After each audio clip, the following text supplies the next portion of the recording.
right, good morning. This is the Veterans Affairs Committee. It is being held at the Laredo City Council Chambers, 1110 Houston Street, Laredo, Texas. The time is 10:06 a.m. and I'm calling this meeting to order.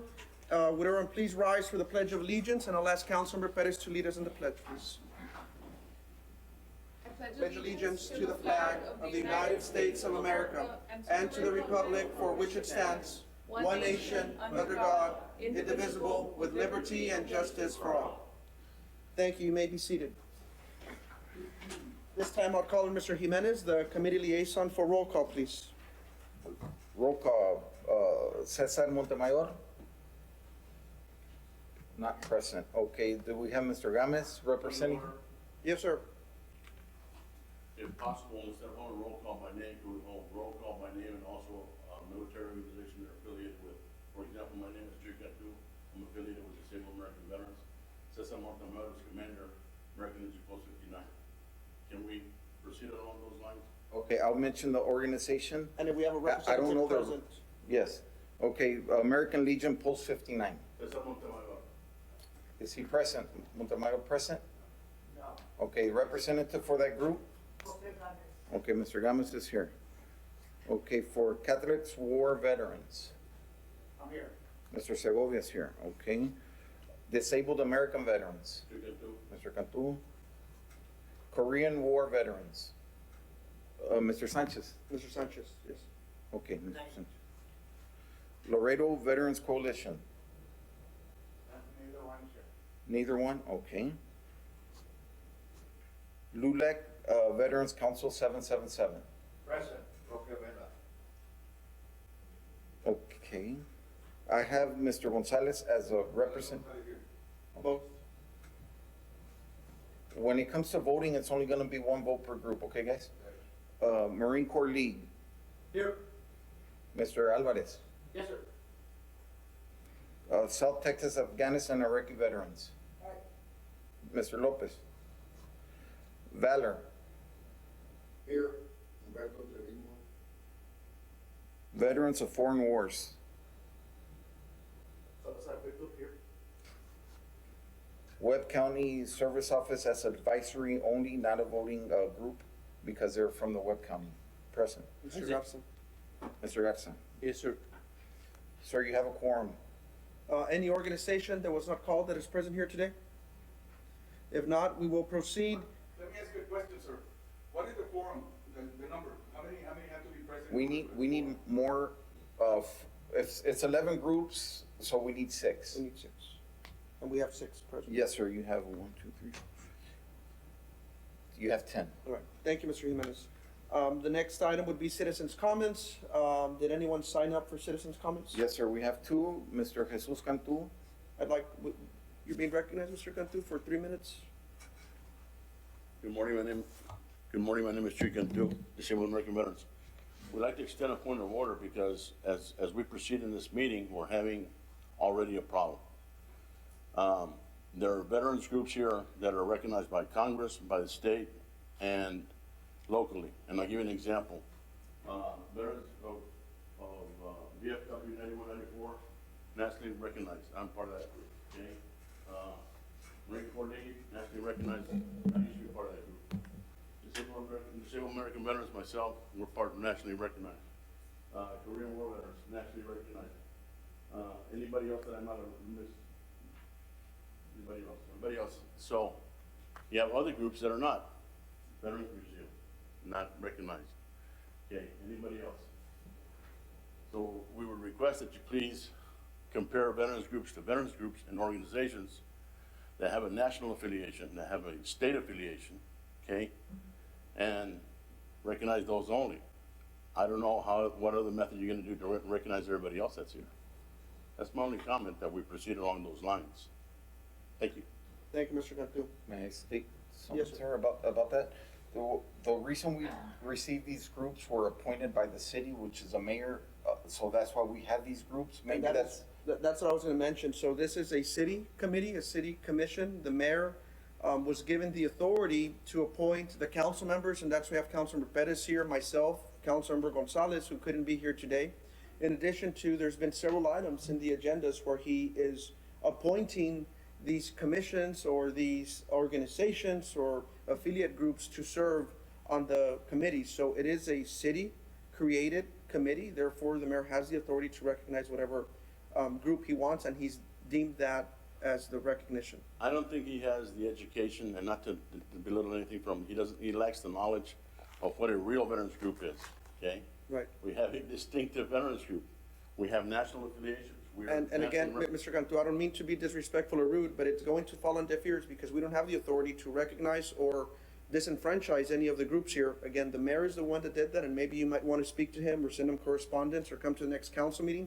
But he's already recognized these groups, and we must proceed the meeting with the recognition he's already made. And our, yes, sir. That would probably be something to bring up in the future, sir, to be recognized group. And we have to But as proceed of with the right meeting, now- but as of right now, there's nothing that can be done. They're Well- recognized, and they're gonna participate, and they're gonna vote today. And I'll make one last comment and I'll leave the podium. You have to compare apples to apples and oranges to oranges, okay? For lack of a better word, we're the real McCoy. We've got a national affiliation, we have a state affiliation, we have a local affiliation. And why the mayor chooses not to observe that or recognize that is beyond me. But anyways, That's something that we'll communicate to him as well as council, on your behalf. thank you. The next speaker?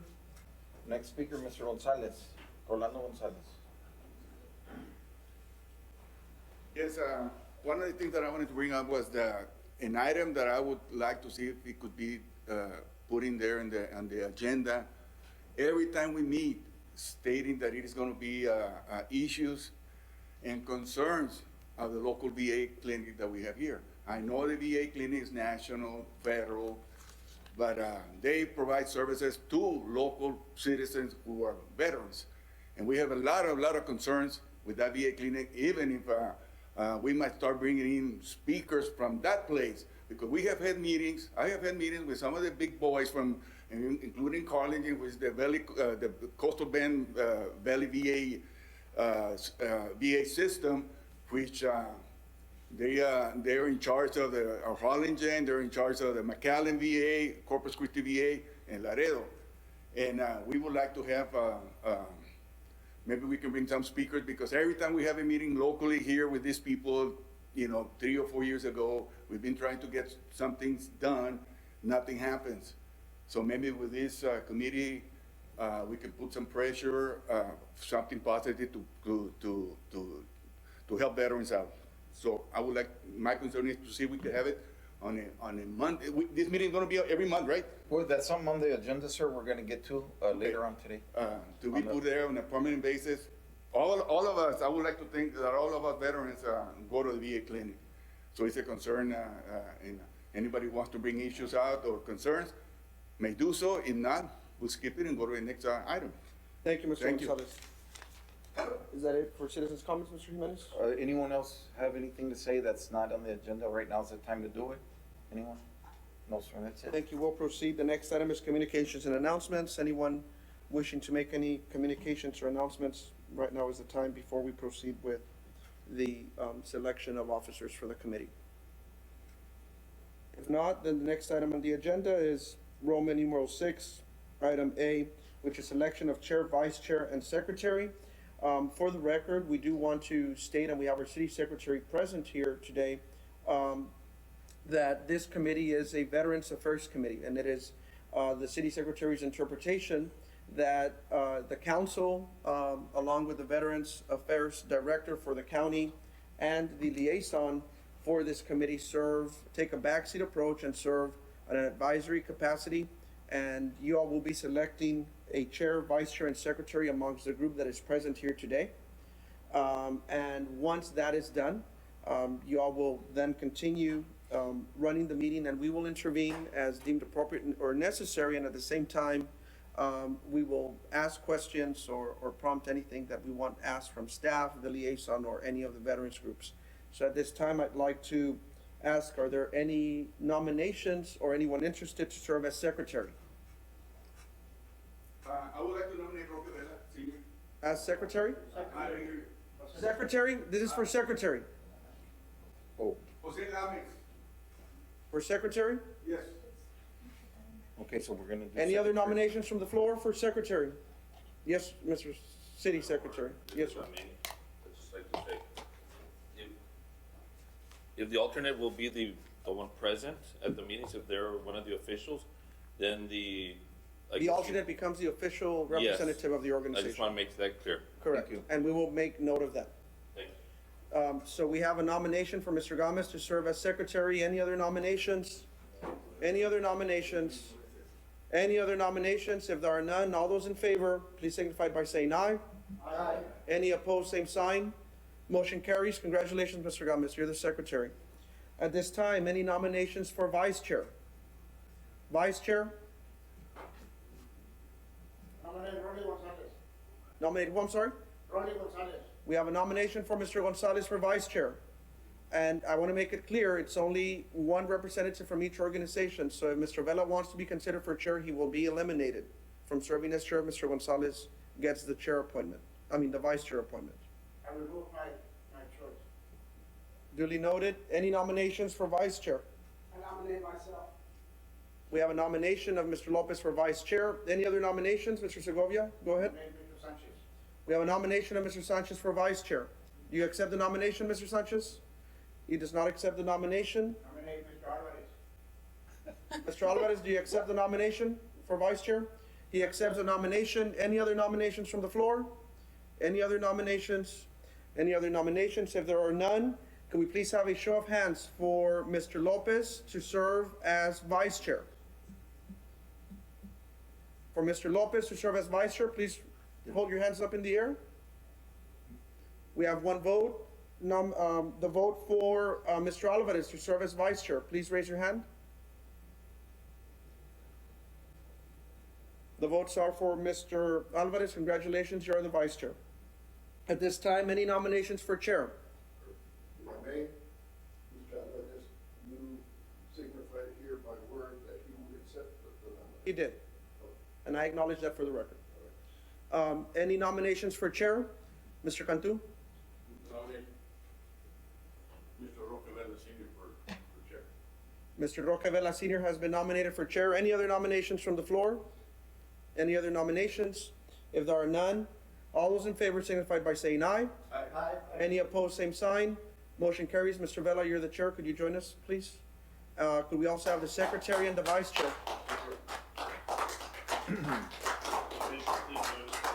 Okay. Mr. Alvarez and Mr. Gomez. Sir, we're gonna have to- Mr. Garza, would you maybe join us on that end so we can have them sit here? Mr. Torres, could I ask you a question? Give me a minute, sir. We'll let the chair take over. So you can take over here, Mr. Vela. And Mr. Alvarez and Mr. Gomez.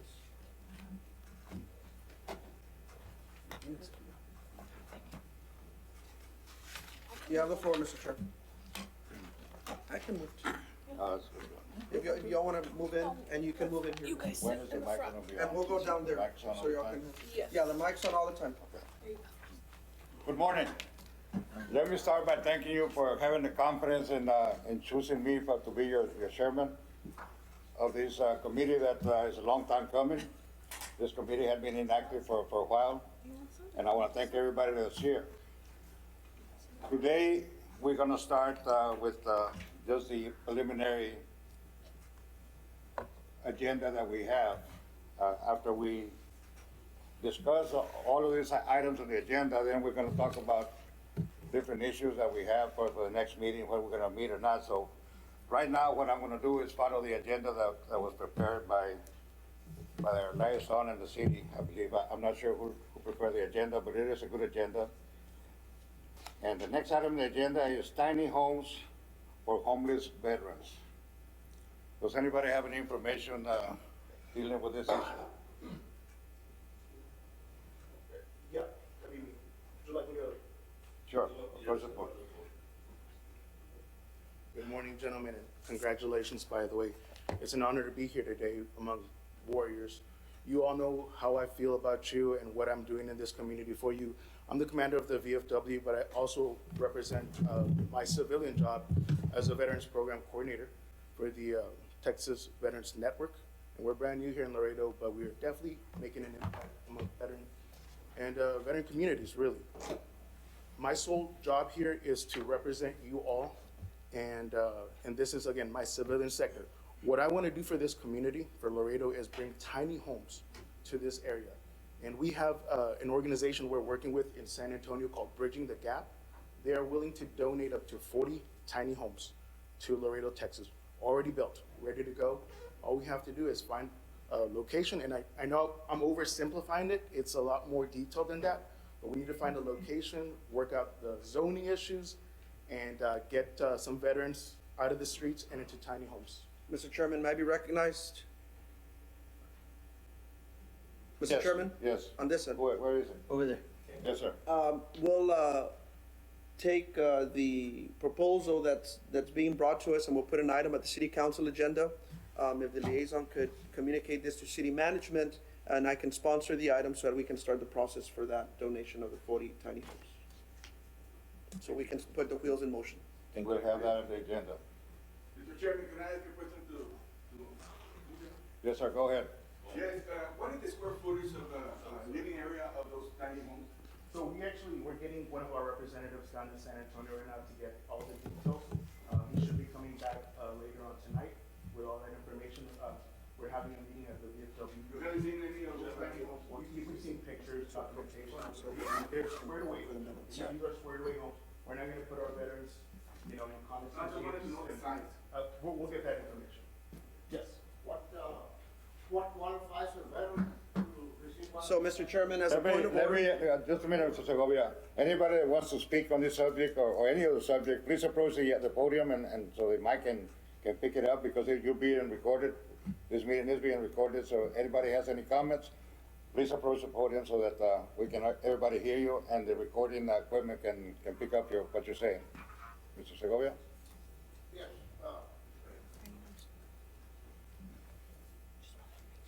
I would just like to know is what qualifies a veteran for one of these tiny homes, and what is the number of occupants that home can carry or, occupy? Like I said, when we started this meeting, this is the first meeting we've had, and this is a very preliminary agenda that we have. And all of this will be for the next meeting, that we can have all the data, the backup data that we need to answer all these questions. Obviously, we don't have the experts here to answer that. Is that correct, sir? That's correct. They're currently in route to San But it is something that is needed, not only in Laredo, but nationwide. There is a lot of homeless veterans. So it's something that we need to be able to have all the data available, that we don't have it available right now. It's just an item that we have here so that we can start the discussion, including the city, trying to see if we can find some land where we can put this. And all those questions will be, will be answered at the next meeting where we have the people that have the expertise to be able to answer these questions. That would be an excellent project. Thank you. Chair, if I may, Yes, sir, go ahead. I'll bring some clarification on that question. My name is Gabriel Lopez. I currently serve with the Laredo Homeless Coalition, and we have identified 8 veterans who are currently homeless in Laredo. I also serve as a board member for Laredo Neighbor Works, which is a nonprofit organization that deals with homelessness and provides, the goal is to have transition homeless people into home ownership. And we have identified there are 7 other veterans. So there is a general population at any given point, between 15 to 30 veterans in Webb County that are currently homeless. And what qualifies them? The fact that they don't have a roof over their head, that is the number one concern. But there are anywhere, anytime, at any given day in Laredo and Webb County, between 15 to 30 homeless veterans. Thank you. You are correct. There is no doubt that a need is there to be able to provide homes for these veterans that are in need. So there's no doubt about the need of this particular project. We just need that is the infant stages of discussion on how we're gonna help our veterans. And what Yes, sir. I can say though, before you go ahead, Quijano, is these homes are paid for, they're built, they are going to be donated to our organization, to our city. for I am our somewhat veterans. familiar with these projects in other states. I believe Kansas City was the first one to start with this Correct. type of project, and it's been very successful. It's something that's long time coming, and it took this type of effort to be able to bring it to the forefront, and hopefully we can help these warriors that actually need our help. Yes, sir. Thank you. Yes, sir. Good morning, Chair. Ricardo Quijano for the record. Just to let you know about these homes, if we could extend our invitation, because it was a meeting we had with TAMU. In the past, the VFW has worked with TAMU. I don't know if you knew last year, we were able to do a Connex, a shipping container, transform it into a house, and we gave it to a veteran. Now, we're doing the same thing with TAMU this year. We have a little committee going on, brainstorming, and if the city and TAMU and the veterans can come together and do this as a group, that would be even more, better for the community, and everybody get more people involved in it. No doubt about that, and the Connect concept is also something that, I think Ensenada has a motel or a hotel made out of Connex. Yes. So it is an idea that is very workable, but what we need to do is be able to work all the segments, all the organizations, and put it into one. The one thing that we don't want to do is have 3 different organizations trying to do the same job, because it's not going to get done. Exactly. We've known that from the past in many different ways, so we have 2 different ideas here that we need to merge together. Exactly. And try to work together with the city so that we can find the land and all the amenities that we need to be able to make this project work. Yes, and that's where, It's one thing to bring a project forward on any entity, but once you bring the project forward, then we need to think about there's other costs. It's not only about the home, we have to have the utilities. There's a lot of planning that needs to be done. Ideas can come and they say, you can have this home, but then it's not only the home, we have to find land, we have to find all the utilities and other things. So it behooves us to be able to work together instead of having 2 or 3 different groups working on the same project. All in one. And hopefully we can get that done. I believe we have the group here right now that can get it done with the help of the city. you got that. Thank you. Thank you, Chair. I have a question. Yes, ma'am. How many homes are we talking about, more or less? And do you have like more or less an estimate of land need I for believe he that? said he had 40. Okay. Yes, Councilwoman, If- there's 40 that they're willing to donate. 40. Again, if we don't have the capacity for all 40, understood, but a fraction of those would definitely serve a great need in this city. Is there do they have like a recommended square footage acreage or land need Yes, or how- the parameters have to dictate that the homes have to be a certain distance from each other due to zoning issues and, just a variety of other city issues. So again, I'm proposing this project, but this is just a bare bones idea right now. We have gone a little further by having these donated already. So they are ours. They are the City of Laredo's. They are our organizations, the VFW, Texas Veteran Network. We've been collaborating with this organization for a few months now, and they've been promised to us already. They won't go anywhere but here if we can get together and get them here. Well, that's the reason. Can I? Sure, go ahead. Yeah, the reason I'm asking is so that way, I know Councilmember Torres is gonna put it on the agenda and I'll co-sponsor it. But so that way we can start looking at land that would be needed. So if we can get us an estimate on acreage, so we can kind of have an idea of what we're looking for, we can maybe look for a donation or see if we have anything in our. Absolutely, and we are actually, we have the director of that organization attending our VFW meeting tonight, 7 o'clock. Anyone's welcome to attend, please, we would love to have this. So that's something that maybe he can be here for the next city council meeting, so that the whole council can listen to and ask those questions that are very important. So that might be something that we need to do to be able to approach the council and brief them on that. Yes, sir. Mr. Lopez. Yes, Mr. Chair, thank you. Just for the information of Ms. Perez, we don't have to reinvent the wheel on this project. About 6 years ago, there was a proposal made by the county to create a village, a homeless village, here west of Laredo. And it was gonna be constructed by the Army Corps of Engineers. So the plans are already out there. It had the same concept as the tiny homes, but it was just never got off the ground. But all the models are there. including the wraparound services that we need. We cannot just put a homeless veteran in a home and expect him to outgrow his problems. We have to provide PTSD services. We have to provide employment services. We have to provide transportation services, as well as health services. But the plan is already there. It was proposed to the county 6, 7 years ago. I was there. We looked at the blueprints. Everything was there with the same concept as the tiny homes. So if we can get with Mr. Garza, maybe he can bring those items back, because the plans were already proposed. And it was a wonderful project that it just never took off the ground. Thank you. And that's what I meant earlier about organizations having to do something like this, but it never came to fruition. So we need to be able to work, excuse me, work as a group. Now we have 11 different organizations, and that says a lot when you have one group trying to do a project, and it wasn't done. Yeah, you're right. I mean, there was plans with that, but it didn't happen.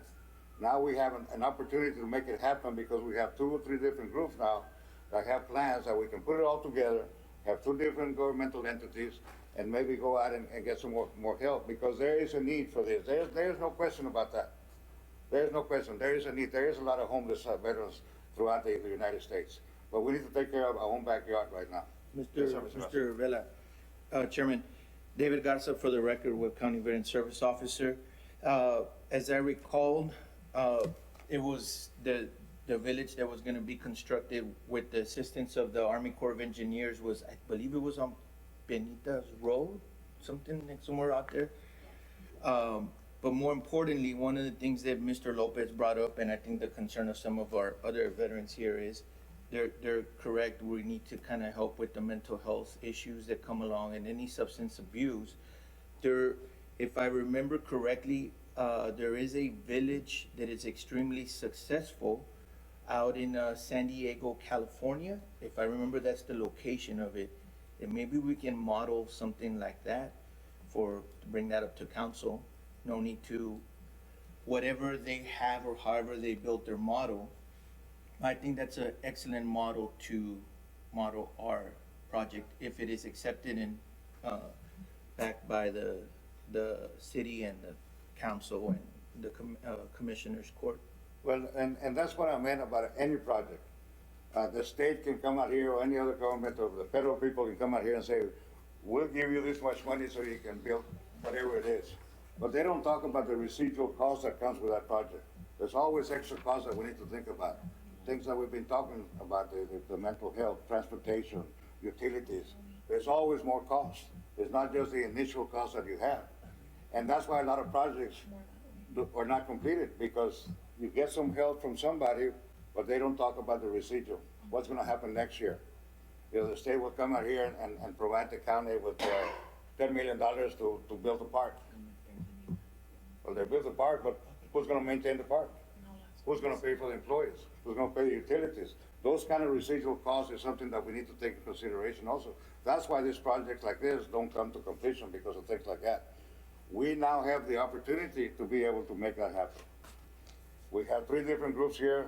We need to merge it together, because if we start talking separate, it's not gonna happen. We've known that, it's happened, we've seen it happen. You talk about one right now that happened 6 years ago, it never was completed because of issues like this.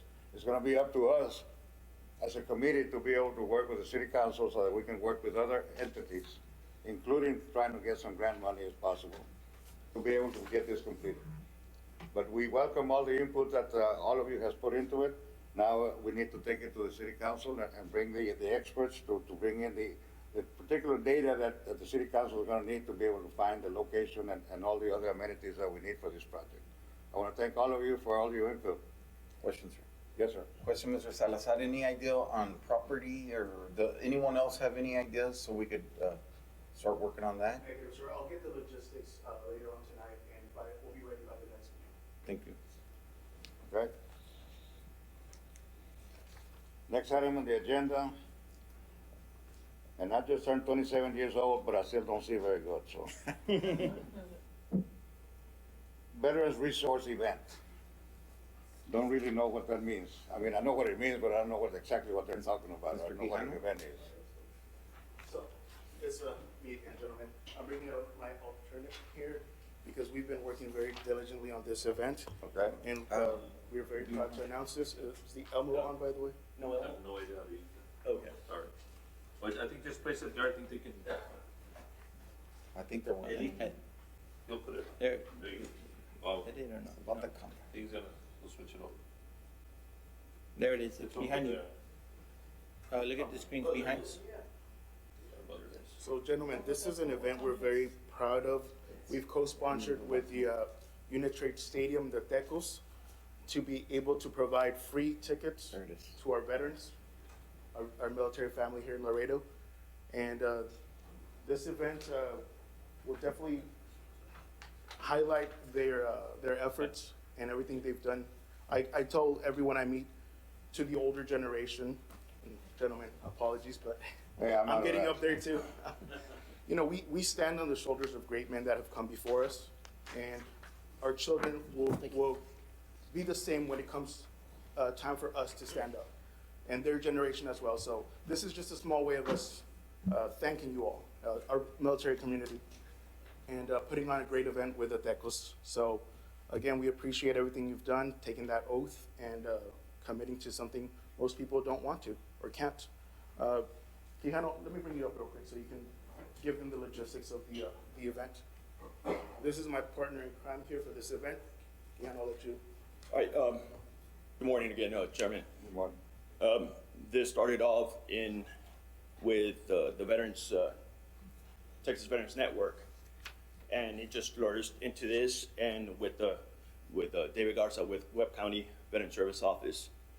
And what we did is we need a veterans resource. COVID happened, we didn't have no veterans resource last year. How can we get the veterans the knowledge to exactly what is in the community? What is there to help them? A lot of veterans go and they pass away, and they don't have DD-214s. Their next of kin is trying to, burying them with honors, and there's no DD-214s. Let's get that veteran, registered. Benefits, what benefits are there? What benefits are there for their surviving spouses? What else is there for the veterans? Texas Veterans Commission, jobs, grants, home modification. The city has a great program, and with the Community Development Department, modification home. That money finished by March, and it's gonna restart again July 1st. It went quick because people are starting to know exactly what's out there. Financial assistance program, there was another, but it ended. It didn't get renewed. Well, these programs are needed.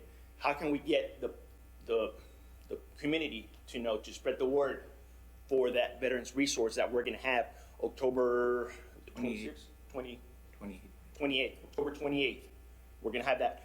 What better way to announce that event than to announce it at the Tecos game? 2 years ago, I went to the Tecos game, and it was over capacity. It was like 8,000 people there. I mean, we got all kinds of walks of life going to that. Everybody loves the Tecos. So the entities, we went to the Tecos, spoke to general manager, and he was on board, and it just started, the wheel started turning, and we had donors, the VFW, Texas Veterans Network, and there's others that are donating money to tickets for veterans. And the Tecos also is gonna match us. And we're gonna honor veterans in here, and we're gonna announce the veterans resource at the Tecos game. Or, yes, sir. Chairman, may I Go ahead, say something? If you move the flyer a little bit up, if they can put it back up, you see the sponsorship. So this goes to exactly what you were saying, Chairman, which is working together. So here is a perfect example to illustrate what you've been saying, Chairman. When you work together, you get things done. So on there, if you notice, we're working together with the Tecolotes, the Bella Strong, Hero Sports, which is a veterans organization that takes veterans out hunting. I believe you've met the gentleman in charge down here in Laredo. It's a new program out here for us. The city of Laredo, we went ahead and I emailed Mr. Robert Eads and went through the proper channels to make sure they'll sponsor it. And the city's actually the one doing the major fireworks and stuff like that. my office, the Texas Veterans Network, VFW, myself representing the county. So we all came together to work this event for our veterans and get them free tickets for them to go to the game. It is an outstanding game. It starts at 8 p.m. More importantly, it'll bring unity. It's a first step, I believe, or one of the steps into bringing unity into all veteran organizations and all veterans. And as Mr. Salazar is saying and Mr. Quijano, it's really a kickoff point for a major event coming October 28th, which we can put that on the agenda for the next time. On there, any veteran that wishes to call, there's a phone number on the flyer that dictates where they would call. They pick up the tickets. They're gonna be reserved tickets. They pick up the tickets. It might be preliminary what I'm about to say, but I think they're gonna pick them up at the VA clinic, if I remember correctly. So my 2 cents on this is perfect. It's a good event, a good illustration of what can be accomplished working together and being organized. Absolutely. Thank you, Chairman. Excuse me. And I'm gonna go a little bit out of script, but it goes with what everybody's saying right now about working together. And Mr. Gonzalez really talked about the VA clinic earlier, about being able to make it part of this group somehow.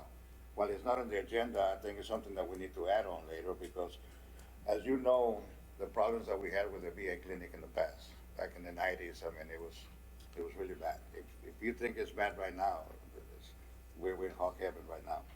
But the reason I bring this up is because what we need to be able to have better care is we need more membership in the VA clinic. And this is something that we need to work together to be able to use these events like this, public information, reaching out to the veterans to try to get them to join and become members of the local VA, because we've been told for years now that we have something around 4,000 or 5,000 veterans, and we just found out it's only about 3,700. And if we don't increase our numbers, this VA clinic is gonna be gone, like we had before, because they're not gonna sustain it. And we need to be able to use this type of events to be able to have some kind of, get the veteran clinic involved so that they can have somebody out there to enroll them right then and there. We don't have to go to the clinic to get it done. Absolutely. That's what sorry to interrupt you, Chairman, but that's the main resource fair is to do that, the project coming up on October 28th. That's to do exactly that, to let them know. So, one last thing on there that I forgot to mention, we're gonna go start sending that out, I believe, July 1st, or was it or yesterday? On Thursday, we're gonna start On Thursday. marketing this event to the population. July 1st will be the first pickup date where they can pick up their tickets if they've registered, if they've called the 1-800 number listed on the flyer. For whatever reason, they can't pick it up the day of July 1st, they can pick it up the day of the game. I'll be out there on both dates, handing out tickets to our veterans. And let me just add one thing real quick. This has definitely been the culmination of a lot of work by a lot of great organizations. Particularly, I want to shout out the VSOs. They've been instrumental, the Webb County VSOs, in organizing this project with our organization, Texas Veterans Network. And I truly appreciate all your efforts in this, gentlemen, both Mr. David and Quijano back there. So thank you so much for helping us. Well, thank all of you. But just to make it clear to Yes, sir. me anyway, Yes, sir. the VA will have representatives there at this event to try to register people? No, not on that event, on the major event of the October 28th. This event is just really to announce, promote the event for October 28th. So my understanding is of 2018 was the last, and I might be wrong on the date, but I think it was 2018, maybe 2019 was the last 4th of July veteran baseball game that was Right. sponsored, and it was pretty full. There was a lot of veterans out there. I wasn't able to participate that day, but I think it's a perfect opportunity to promote the major event coming up. But at the end of the day, the end goal is exactly that, is to let them know what resources we have, to include the VA clinic, to to our local veterans within our parameters. Absolutely, we need to have some public outreach, and Mr. Gonzalez and I had a meeting with Hugo Martinez and some other people from Harlingen about a little over a month ago. We spoke about different issues, specifically about this issue about being able to increase our enrollment and not having to go just to that location there to be able to get endorsed. This type of events is exactly what we need, in my opinion anyway. Yes, sir. To be able to increase our membership. I'd say something, is there a way, sir, that we could hold registration at both events, at the baseball game and at the resource? Because some people may go to the game that may not go to the October 28th event. So we could try 2 times to get someone to register instead of just at the October 28th. And that's why it's important that we get the VA involved, because Yes. they're the ones that have to do it. We can't register them. Absolutely, They have to Chairman. send some- My only concern is that we have limited real estate, the day of. We have 3 tables, I believe, already that'll be tabling, at the event. My organization, Texas Veteran Network, Webb County VSOs, Hero Sports, and, we can definitely address it with the manager. I'm sure they But, could. we have the logistics down, but, you know, I understand where you're coming from. That definitely would make a great impact in our community, so we can definitely address that. I think we can definitely make the attempt to reach out, and we have reached out to Ms. Cabido, my counterpart at the clinic, and she allowed us to pick up the tickets there for our veterans, for them to go there to pick it up.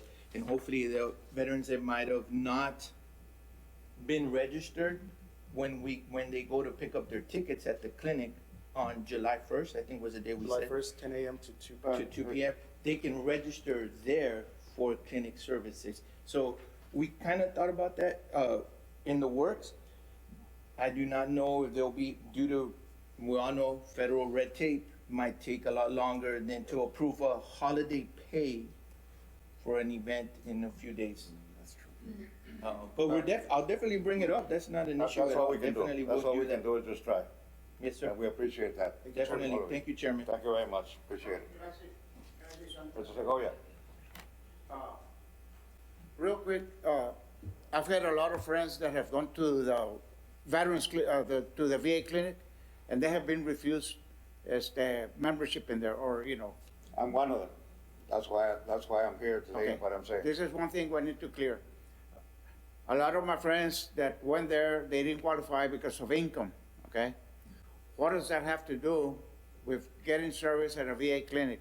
If you're a veteran and you served and you fought in war, or you were stateside or in Germany or wherever you may have served, in Korea, you're entitled to VA benefits, okay? You're entitled to be a member of that clinic.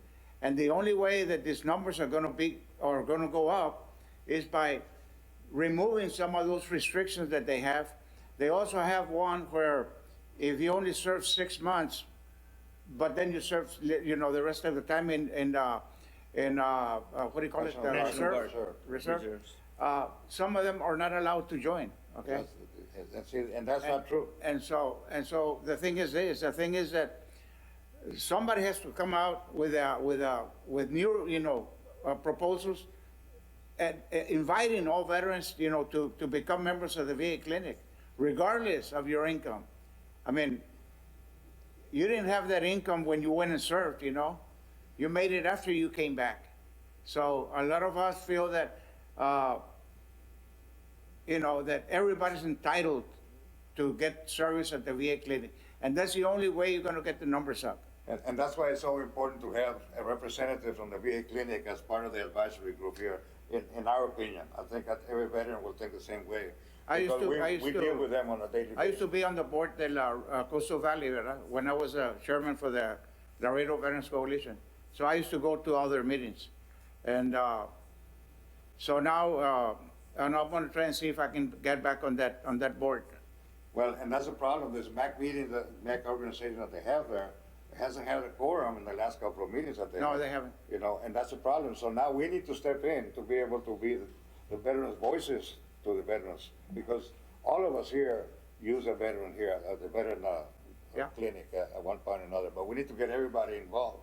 And that's why I think when we first opened this meeting on that issue, it is vitally important, in my opinion, that we have a representative of the Veterans Clinic in this, as an advisory in this board, and I hope everybody agrees with me and we can make it happen. Yeah, okay. Thank you, Mr. Gonzalez. Yes. Talking about that, this is one of the reasons that I wanted for this agenda, to have the issues and, on the agenda all the time, issues from the VA, the problems or concerns that we have from the VA. Let me give you an example of what I'm talking about. It happened to me. Anybody has heard of amniotic injections? Amniotic, AMNIOTIC, amniotic injection. Those are injections for pain. I used to be, when I was younger, I used to be a heavy weightlifter. Now I'm 75 years old now. I'm paying the price for it, a lot of surgeries and stuff. But for pain, I got injected, amniotic injection by a doctor, local doctor here in town, on my hip. The insurances do not cover that injection, okay? But the VA does. And if I was, if any of you guys that are not veterans and got that injection, that doctor would charge you $500, okay? But since I'm a veteran, the VA pays for it. This guy billed $16,000, okay? The VA paid him $12,000 for that injection. And we had a meeting, Roque and I had a meeting with Hugo Martinez, who's one of the board administrators over there from Harlingen, and the chief medical officer, Dr. Mangual, here at the VA clinic. And he said, are you sure it was $12,000 or $1,200? I'm gonna bring you what I got. And I brought it to him, nothing has happened. This is the reason a lot of the monies that are projected for the VA are being wasted. We have doctors that are abusing of the system. And as a matter of fact, one of my nurses there on my team at the VA clinic, he had both of his knees injected with amniotic injection. $12,000 each knee. And then mine is another $12,000, $36,000 this doctor made in less than 5 minutes. And those kind of things are unacceptable. And those are unacceptable. That's the reason we need to bring or have meetings with these guys talking about, Güero mentioned something ahorita, I forgot what he mentioned, but we need to have and be aware and read the federal regulations for health claims. Do you have them, David? Since you, No, negative. No, I don't, because that has to do with health, the health VA part of the VA. I work for the VBA, the benefit part of the VA. Well, So those regulations, they should have them within, I'm assuming, within the health system, because I don't work for the health system, I work for the benefit system of the VA. So those should be sitting in Harlingen to follow their procedures, just like mine are sitting in Houston, because I have to follow those procedures. This is something So that, I hope I answered the question. well, I don't know if they have them or not, but- Anybody who's in a job to providing services to veterans to have all the information. That's my belief. That would be ideal. You know, I used to go to Washington DC many times when I was a national officer for LULAC, and we used to go to the VA, the Veterans Administration over there, and they will provide you with there. But we need people like you in positions that can bring them those information. One time, the director, who used to be the director, I forgot his name, about 6 years ago. It was not Milligan, after Milligan. Walden? Walton. We have a lot of hearing problems. So we were a lot of veterans at the entrance of the VA clinic, and the police guy comes towards us and he says, "You're too loud." And I told him, all of us have hearing problems. We don't even know that we're too loud. And this guy exaggerated the deal, and he said the doctors are having problems hearing their patients, exaggerated. And I said, are you aware of the ADA, the American Disability Act? And he said, what is that? So he didn't know that. And I called Walton, and Walton was able to get me the federal regulations. And the federal regulations, what it states, if there's a place if there's people like us that have hearing problems and we're too loud, they have to build a room for people like us, so we can go in that room and speak very loud. You know, because we don't know. Like right now, I think I'm too loud. Am I too loud? No. Well, I'm loud too, so. We have hearing problems. So that's, No, I'm you see, loud too. all of that concerns, we need to bring them up to this committee. We need to speak out to these guys and bring them. We're gonna have, by the way, we're gonna have on July the 12th, we're gonna have a town hall meeting with the people, the administrators from it's gonna be the UT campus. So this is some of the things that I wanted to bring up. This is Thank you. something that we're gonna put in the agenda for the next meeting. We have to follow the agenda. I allow this to happen because it is of vital importance that we discuss it. Issues and concern of the VA clinic. Right, Mr. absolutely. Gonzalez, you're gonna bring up that concern at the UT Health Clinic, the one you're. I'm gonna bring it up. Yes, Okay, absolutely. that's probably a good place God to willing, bring it. I'll bring it up. You see, another thing that we have, they don't even take minutes. Aquí everything's recorded, right? Yes, sir. Yes. But over there, nothing. And I called Hugo last week and I tell, hey, we need somebody to be taking minutes. Pura Crystal, the administrator, the AO, the administrator over there from the VA clinic, or somebody to take minutes. There's a lot of veterans that have hearing problems and they don't attend those meetings because they cannot hear very well. And there's a lot of veterans that for some reason or the other cannot attend those meetings. So we need to have the minutes and be given to them. Put it over there at the VA clinic or give it to, like in my case, give it to our local Veterans Council, and we pass them out to veterans that did not attend those meetings. And they can read on those, what happened in those meetings. Yes, sir. Chairman, let me just reemphasize something. So, Mr. Walden got you Mr. Walden got you the regulations, right? He works for Harlingen. Yes. The health side. No, let Right, me- so what I'm getting at is, they're supposed to provide it to you. Those regulations supposed to be provided to you by Harlingen's director, whoever it is right now, I can't remember his name, but they should, you should re-ask and Well, let them know. I did ask Google and they couldn't find me one and anything. You see, you know. I understand. And we need, we need all of that information. Mira, there's another concern, real quick, that Roque went through that. They have a sign there in front of a parking space. They just put it maybe about 3 months ago, and it says second Purple Heart and a VA clinic health system. Roque is a Purple Heart. Purple Heart being people that got wounded in war. So he parked there, but he has the number 2, second Purple Heart. So he's thinking, but maybe you need to have 2 Purple Hearts in order for me to park. So he didn't park. Okay, I brought it up to Hugo, and he said, well, he didn't know what to answer. And then he calls me a week later, he says, that's an award that was given to us. So I don't know what the second means. And he could not explain it to me, but my problem is, if it's an award, why put it in front of a parking space? It's Mickey Mouse concerns, but these guys do not do the job. You see, put it somewhere else. You know, move it from there.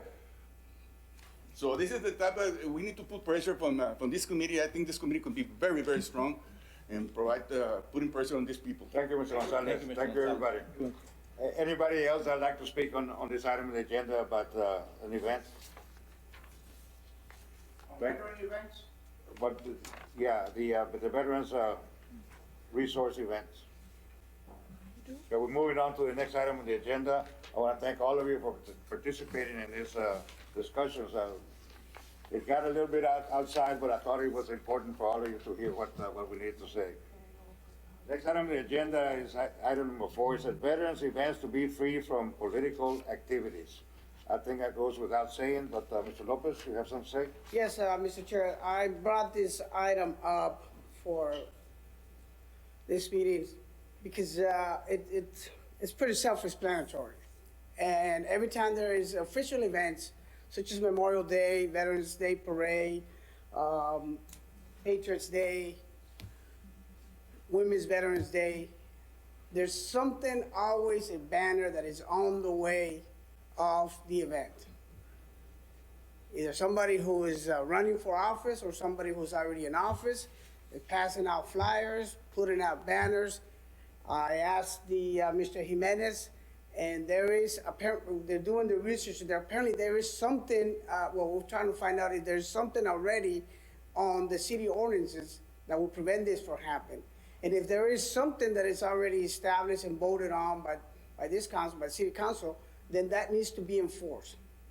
That needs to be enforced, it needs to be brought up the attention, because, you know, we cannot have a true veterans event, and if, some politician is gonna take advantage of it, and I think it's wrong, and I think, it needs to stop. Thank you. Cantu.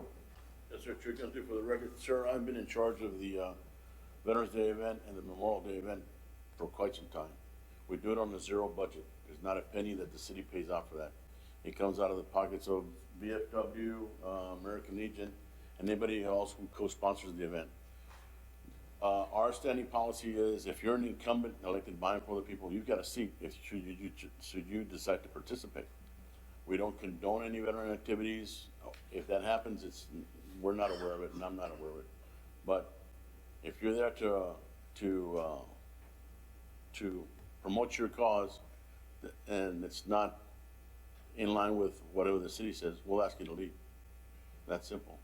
But if you're an incumbent, you have a standing invitation to participate in our event. I believe that each event, the event coordinator or the event organizers will set their own rules on how that event is gonna be held, who can attend and how they can attend. I don't know that there is such a ordinance or anything like that, but I think each event coordinator and event organizers have the right to be able to dictate who and how that event is being run. And that's about all that I have in my possession that I can say. However, we can obviously look into it, but I believe every event is being run by the event coordinators and organizers. That's right, sir. Thank you, sir. In case you need anything else. Mr. Segovia. For the record, Jesus Segovia again. I have one request for events such as the WBCA, okay? With the exception of last year, the Laredo Veterans Coalition, along with other organizations of military, we have participated at the WBCA events, okay? The problem is this, that some of us get numbers way over the 200, 180, we're all scattered out, okay? In many cities throughout the United States, veterans open up the parade. That's in many cities in the United States. In Laredo, you never know where you're gonna get, what number you're gonna get. I believe the numbering is done in San Antonio. And one time I got Gloria Ambrose, thanks to her, we were number 200 and something, and she brought us down to under 100. But still, like I told Gloria, I said, Gloria, a lot of us that participate on these events, for example, at that time we used to have a couple of World War II veterans, in their late 80s, early 90s. Right now we've got Korean War veterans in their 90s. We got Vietnam veterans, they're all 70 and over. And then we got the Afghanistan, all these other memberships, okay? Now, I would like to propose that maybe the city and the county can get together and talk to the officials at the WBCA and see if they can, get us an early number so we can. One time we had to treat one of the veterans with heat exhaustion because we were out there 3 hours in the sun, and he got sick. So we had to, get him out of the parade. It's too long of a wait for many of us veterans out there in the sun. And I propose that maybe the city and the county can do something about this and either get the veterans in front of the parade and get them out of there, or right behind all the city officials. And I wish that somebody would do something about that. And that goes to what I just said about each organization, event organizers and coordinators dictate how those things happen. However, we as a group, and that's what the advantage that we have now, because we have 11 different organizations, veteran organizations representing this committee, we can advise the governmental entities like the city and the county to communicate with the different event organizers to be able to take care of some of these problems. Exactly, and it would be nice if we could, honor our, whatever's left of our World War II veterans, our Korean veterans, followed by the Vietnam Absolutely. veterans, but have all the organizations together, not one here and then one two blocks away and then another one 2 blocks away. We need to get all the veteran organizations, in the different wars, all together. Well, one of the things that we need to think about, thanks to the Iraq and Afghanistan veterans now, we have become as veterans and warriors relevant. We weren't before. When you and I were in Vietnam, we came back, we were nobodies. Right. Our sons and daughters vindicated us for that. And so we have them to thank with all the sacrifice that they did to be able to bring the military services of our veterans to the forefront. Okay. And I believe that's happening. That's why we're here now, Okay. actually, in my opinion, because Yes, yes, sir. we are relevant in our community now. We weren't before. It's a great organization. Thank you. Chairman, Yes, sir. I'd like to say something that Mr. Segovia said, or emphasize something that he said, is, the parade is done, if I'm not mistaken, it's through the WBCA, Yeah. right? Right. So maybe this, well, actually, I'm not gonna say maybe. I believe this organization is built for stuff like this Exactly. committee. So I would say let's put it on the next agenda and to specifically go speak to them. We send one representative, whoever the committee votes, or the chairman, maybe, Mr. Jimenez, representing the city, myself representing the county, or maybe a city councilman or a commissioner, and whoever this committee sends, to talk to them and let them know what our concerns are, Mr. Segovia. And at that point, we're literally talking to them. We don't have a whole bunch of people or just one group saying this or that. It's our committee that this city built for us to voice such things. So I believe we should put it on the next agenda. However, I can't vote that in or vote to put it on the next agenda. That is my suggestion. And Mr. Segovia, I applaud you for bringing that up because that is a true point. I've seen Yes, it. and I And I respect. remember the gentleman of the heat and suction. I I'm not respect, saying I he- respect and honor the fact that our dignitaries of the city, and then, George Washington and Martha Washington, and all the debutantes, they go through a lot of expenses, but again, I feel that, we should either be right behind them or in front of them and get us out of the way because we all want to participate. Right. With the exception of last year, we have participated. Every year, we build our own float, and so does the other organizations. And, it's great to come out on the parade, and we love it. But many times, waiting 3-4 hours at the back, doesn't cut it. I agree. Like I said, I remember the incident with the Yeah. heat exhaustion. But let's see whether we can do something Yeah, about that. we will. Like I said, I can't vote that in for the next agenda to make it official, but it's my suggestion. Well, that's one of the things that we're here. Remember, this is our first meeting. It's an Yeah. organizational And I type think it's meeting. very good meeting. We also need to remember also that we're an extension of the city of Laredo, the city council. And we would probably carry more, not probably, we would carry more weight if we make it as a part of a resolution or a recommendation to the city council. The city council carries this message to the WPCA because it carries it's got a bigger stick. Yes, It's sir. just that simple. Yes, sir. And what And we've we done- have to remember that we Yeah. are an extension of the city council Yeah. who appointed us to this committee. Yeah, and what we've done in past parades, we either get together with the Korean War veterans or they get together with us, whoever has the lowest number, and we do it's a 84A, 84B, so that we can be together and at least join 2 organizations. But it'd be nice, like to David or the committee, that if all veterans would come out together. Absolutely. Yeah. Let's see Absolutely. what- Instead of having staggered throughout Right. the Let's 200. see if that can work out. Yes, sir. Thank you. Thank you. Excuse me. Okay, talking about being excuse me, talking about being our first organizational meeting, the next item on the agenda is we need to talk about future meetings. When are we gonna meet? How often? What time? relocation. This is something that you need to start thinking about right now. Hopefully, we can get it done today so that we can have an established time, date, and location where we can meet. Obviously, the City of Laredo has offered this location. I don't know whether it'll be available at all times.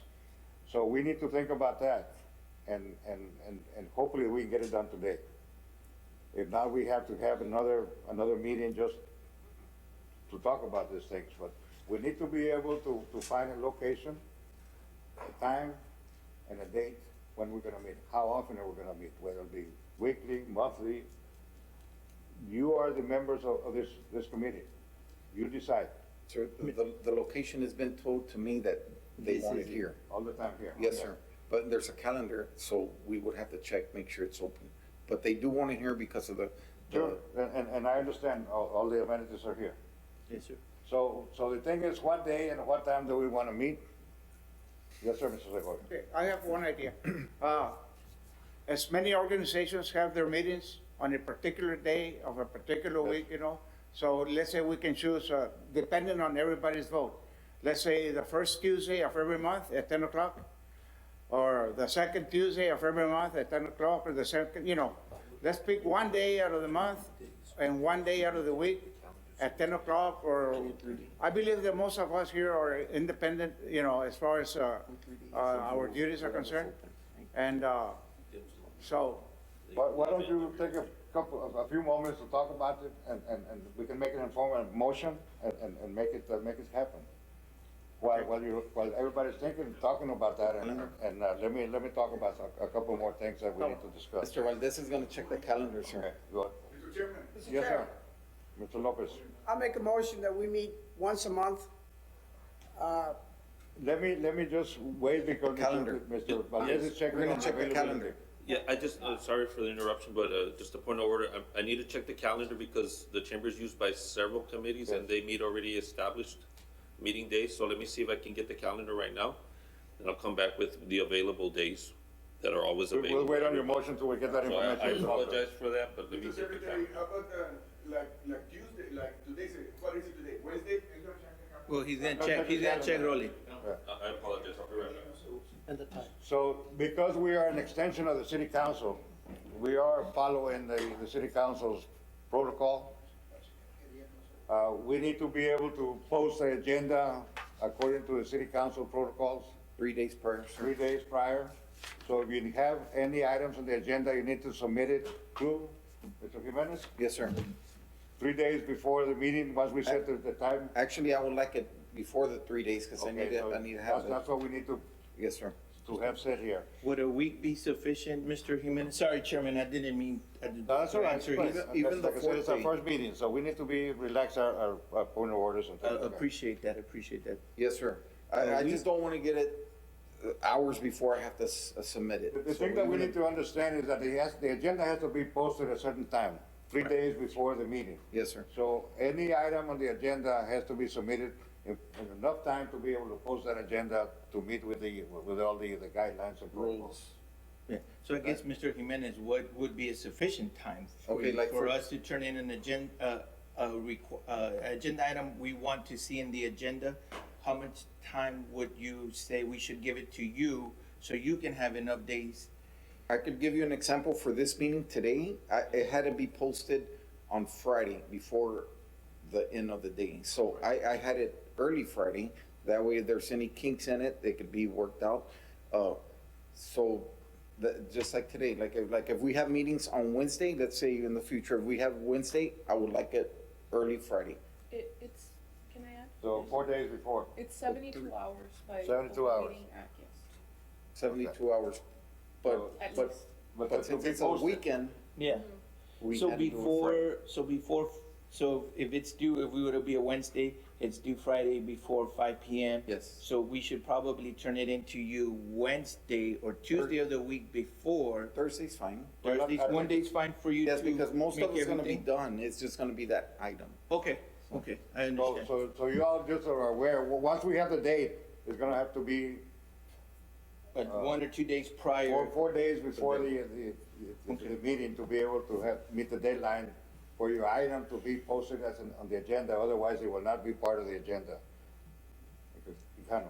May I approach? Yes, sir. Mr. Chair. Mr. Chair, a concern with, and this is going out to Mr. Jimenez. Yes, sir. On agenda items. Yes, sir. For future reference, and Mr. Chair, for the future, if someone brings up an agenda, it must be, have some kind of protocol or, some bylaw in there that, like, for example, Mr. Chair, the VFW, we're gonna have our meeting, it's always at the last Wednesday of the month, but we're gonna move it up today, because of the July 4th event. All organizations are member-driven, and the members are supposed to have those concerns, and the commanders, they're a representative of that organization. So therefore, have the minutes, the agenda, the minutes, with the agenda item be given to the liaison, Mr. Jimenez. My understanding, because if there's organizations that do not have meetings, are they speaking for the members, or are they bringing the agenda item for themselves? This committee and this chair will look at it this way, Mr. Quijano. You were elected by your organization to represent the organization. Yes. So therefore, your word or your alternate's word, in our opinion, is that it is the word of your organization. However, I would like to see it in the form of a resolution, especially in some items that really need to be taken care of in a manner that we know that the organization is totally behind it. But there is no reason why this chair will not recognize your word or any representative's word that represented an organization, because you were elected or selected by the organization to represent them.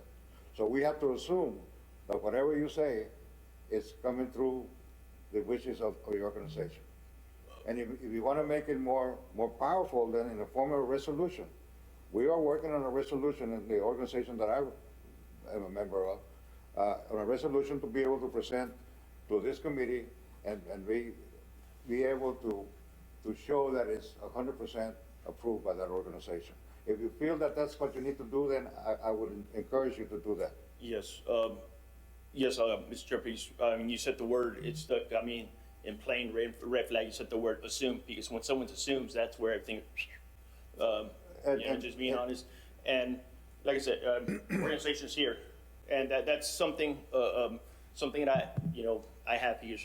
We're coming here as representatives of our members, not individuals. Exactly. And that's what this committee has to take consideration, and have at least Mr. Jimenez know that, yes, it is the representatives that, Mr. Chair, that's all I have. Sir? This is the way that America works on. We elect officials to go represent us in different locations, city council, county democracy. commissioners, senators, Definitely. and president, and we have to assume that that's the way that we want to do it, and it is the democracy way to do it. And if you're not representing your group, then you're gonna get an earful from your group, and maybe even get removed, so that you need to represent your group, and not just you, everyone else. Exactly. That's, I don't want to go down to that, and then for Mr. Jimenez have all these agenda items. That's where I was getting to. And there might be a time when the agenda item that is requested by a member might not be accepted for whatever reason, and we'll explain it at that time if that happens. Rod, you got it. All right? Thank you. Can I add something? Yes, ma'am. Okay, thank you. So just a point on that, for the Texas Open Meetings Act, if it's not on the agenda, just, we would refrain from discussing it, but we could put it on for the following, Sure. Agenda.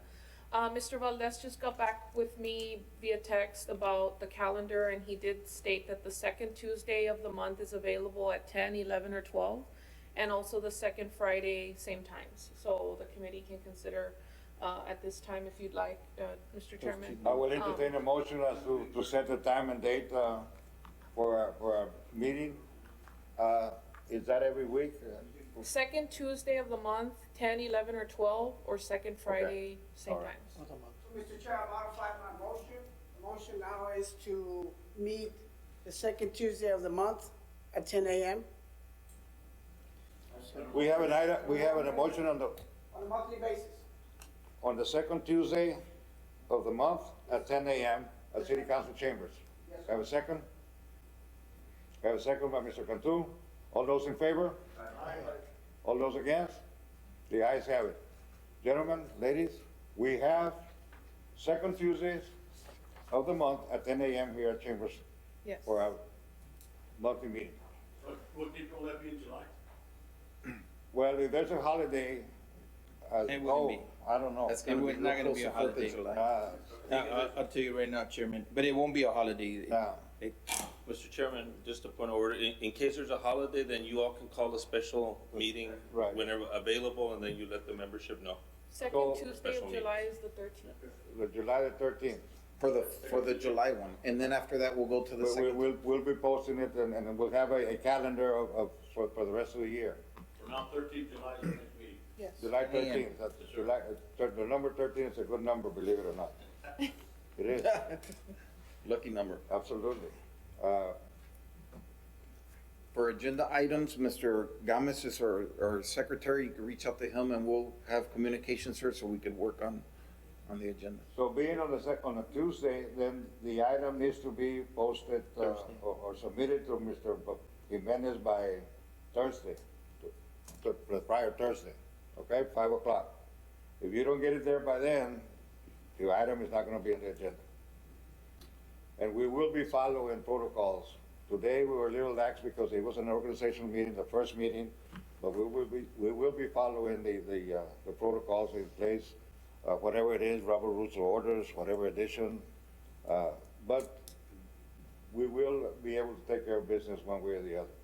This is not something that we are gonna be very strict on not being able to say what we need to say, because we are representing the veterans, and we need to be able to take care of business. And I'm not gonna allow not taking care of business because of a technicality that can be skirted around if possible. But if we can't, then we're gonna follow the rules. At least we'll make it, at least we'll hear you so we can put it on the agenda for the next meeting. Mr. Chairman, can I make a few Yes, ma'am. comments before we end? Yes? Okay, so just as the mass transit representative for the MPO, I don't know if all of the veterans are aware, but there are transit benefits available through the Department of Veteran Affairs.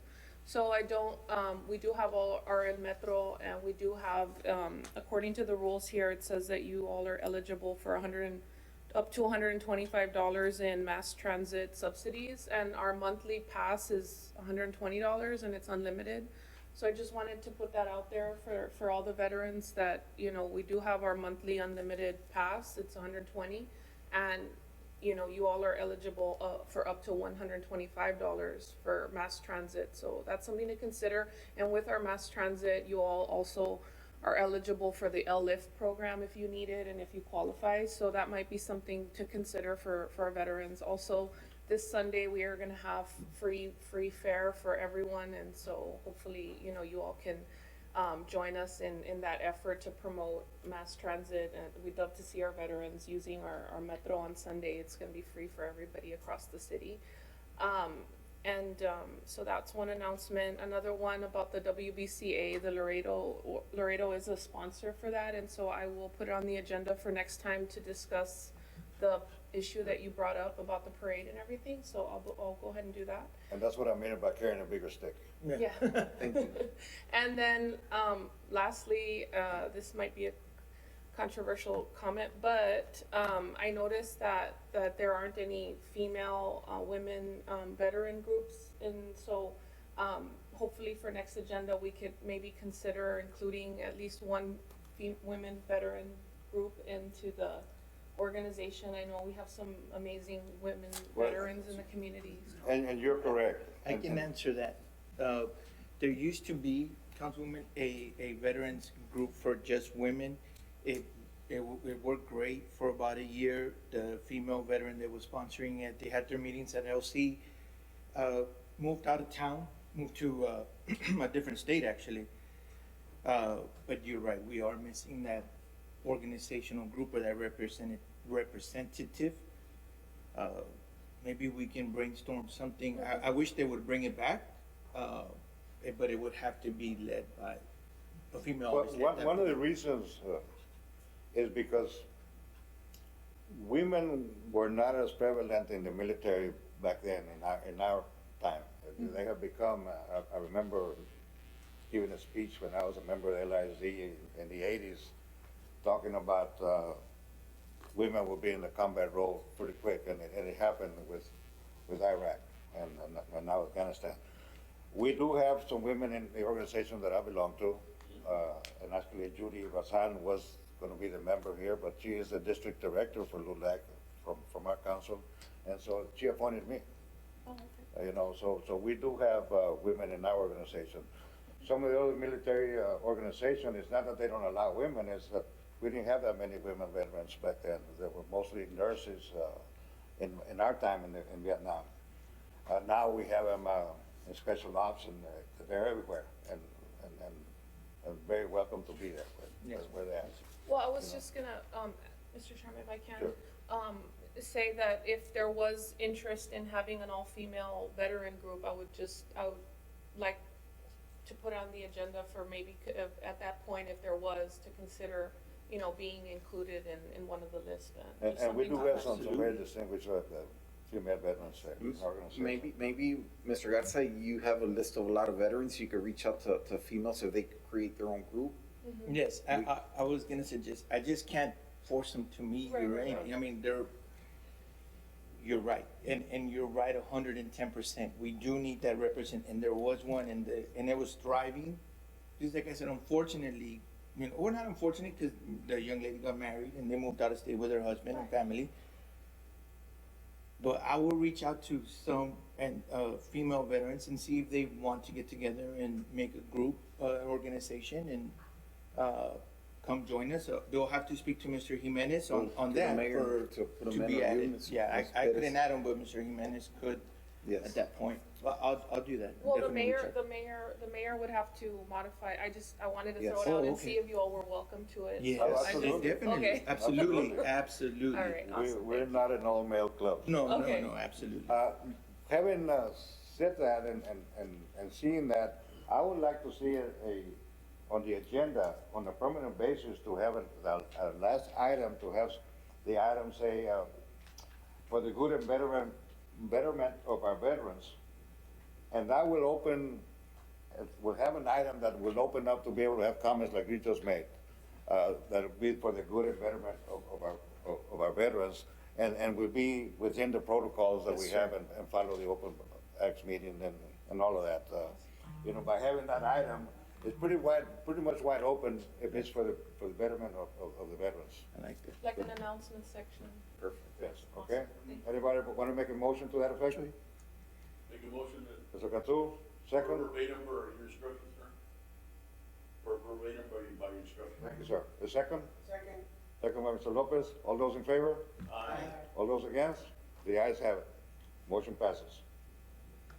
Any other questions, any other comments? Like I said, it is our first organization meeting, so we are out of items on the agenda, but this is the time to be able to discuss anything that we need to be discussed.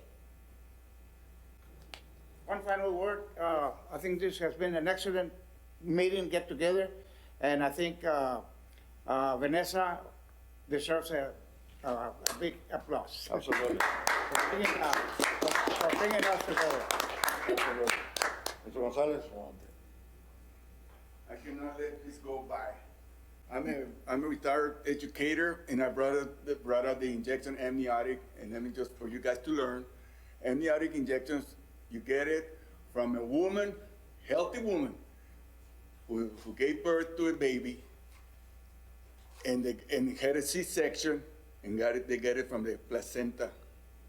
And that's the fluid that they get inject for pain. Just for you guys to know. Thank you. All right. Thank you. Any other comments, questions, concerns?